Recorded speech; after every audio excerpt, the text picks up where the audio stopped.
We have also been successful in stopping the company from doing everything they want to do. But now, right now, as I'm talking to you, the union that we belong to, Unifor, which represents people in Newfoundland, fishermen and shore workers in Newfoundland, they don't call them shore workers, they don't know what shore workers are, they're plant workers. I got to make a whole speech about shore workers, and I sat down and everybody looked really dumbfounded, and I found out that they had no idea what I was talking about.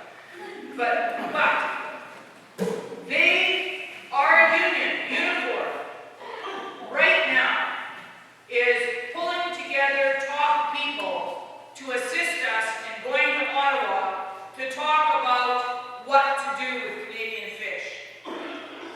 Should Canadian fish be nationalized? Should we, as the people of British Columbia and Canada, own that plant and make that plant operate, which will benefit us? So it benefits the people, not that we can slack off and not work and not make a profit. But we need to make a profit to keep the plant going and to replace the machinery and to pay decent wages. We don't need to make a profit to make somebody rich beyond their wildest dreams, beyond our dreams.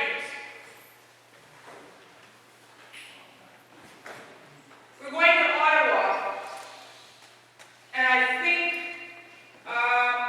we're going to meet with the minister. We haven't quite known if we're set up the meetings, but we believe we're going to meet with the minister next week in Halifax. We are going to be talking about a number of things. One is the principle of adjacency. Adjacency means beside you. Principle of adjacency is that fish that is caught in an area should be processed in an area. And it is an international principle, and the government of Canada signed on to that international principle. That doesn't mean that fish is caught anywhere in BC needs to be processed in Vancouver. What that means is fish caught on the North Coast needs to be processed on the North Coast, not partially processed.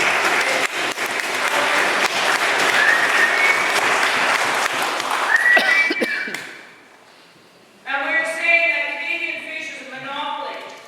And as a monopoly, it should be broken up. They split up the United States monopoly. In Alaska, there was a monopoly, and they split it up in the commercial fishing industry.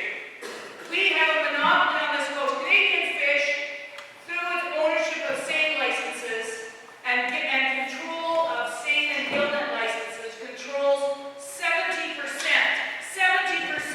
of the salmon on this coast. 70% of the salmon harvests on this coast. They also control probably 80% of the processing on this coast.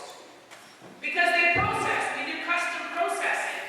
We're the last cannery in British Columbia. When we close as a cannery, there's not another cannery here, except for St. Jean's that does sports fish.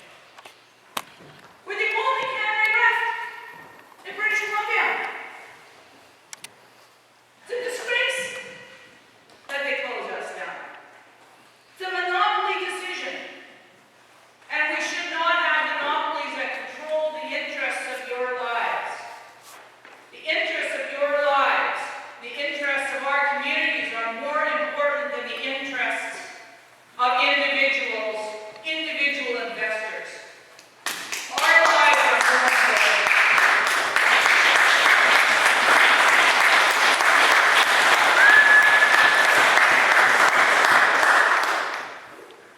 The other thing is we want to talk about export controls. We used to have export controls until 1998.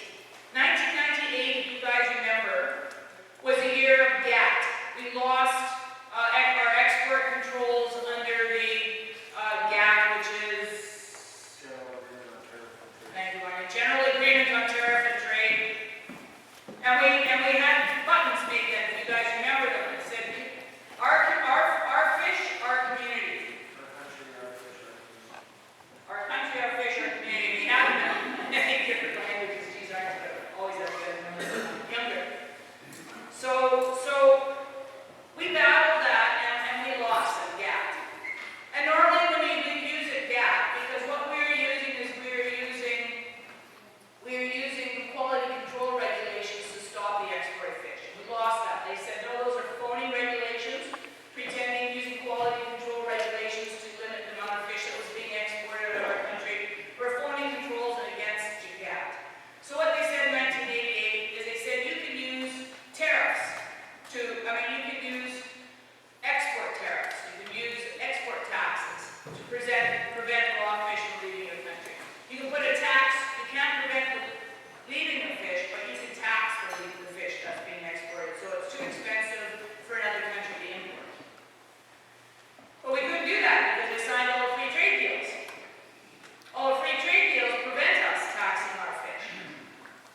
portioned, dried, flaked instead of canned. Well, we can do that work on our fish too. And that's what our union is going to fight for.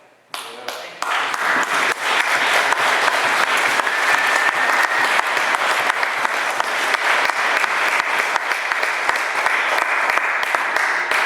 So we need to elect a committee. The contract says we have to have 4 people.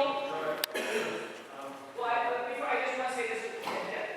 The floor is open for discussion. I guess that's probably what everyone wants to remind me of. What I do want to say this is that we need to elect a committee.